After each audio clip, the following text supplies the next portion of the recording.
Okay, Emmett, I'm going to teach you how to chain. So first you're going to take the end of your yarn and you're going to wrap it twice around your index finger. You're going to pull the bottom loop and then put your thumb on it to hold it, and then pull the top loop over your finger, and that's going to make your slip knot.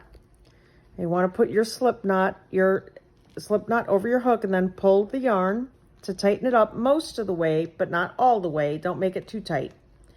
And you're going to wrap the yarn around your fingers down here, around like this, between your first two fingers and over your index finger. You're going to make that a little bit tight, and you're going to use your middle finger and your thumb to hold on to the knot.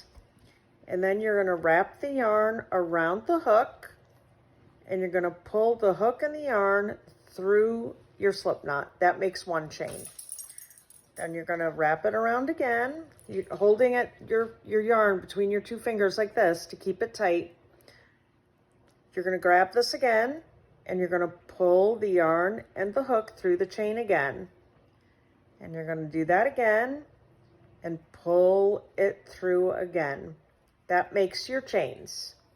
You don't want them too tight. You just want it loose enough that it'll go easily over your hook. And you're going to keep doing that for as many chains as you want. It takes a while to get them to be nice and uniform like this. It took Nana a lot of tries to do it where it looked neat like this. I'll show you how it could look if you are, when you're new learning it.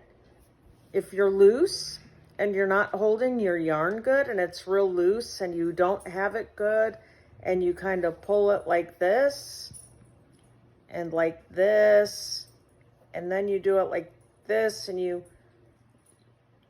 it's really loose, and then you don't want it that loose, then you make it tight and you try to make it tight like this. And some people try to get it real tight like this. Then your chain comes out kind of looking wonky like that. You can't really tell what's what. And that's okay when you're new, because it's takes a minute to figure out how to hold your yarn. But I found the best way to hold it is to put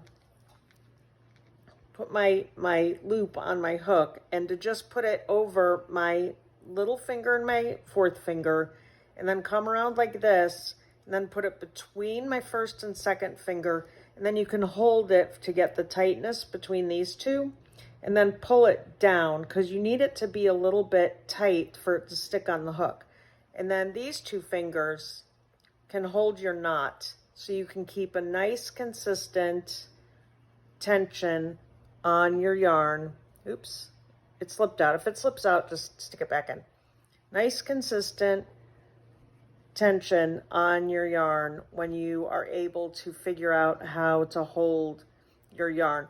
It took me at least a week of practicing every single solitary day for, I spent a lot of time on it to get it so that I could do it without it being goofy looking. So now I can do it like this, and that's after, a couple of weeks of practice, and I finally have a nice chain.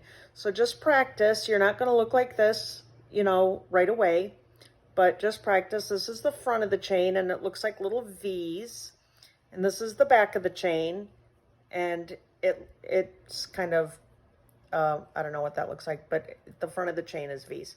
This is the chaining video. If you want to pull it out, all you have to do is take it off the hook and pull your piece of yarn, and it'll come out, and you can just keep trying over and over again. You don't have to pull out your slip knot. Just pull down to your slip knot, and then you can just do it again. Okay? That's how you do it. Call me if you have any questions, okay?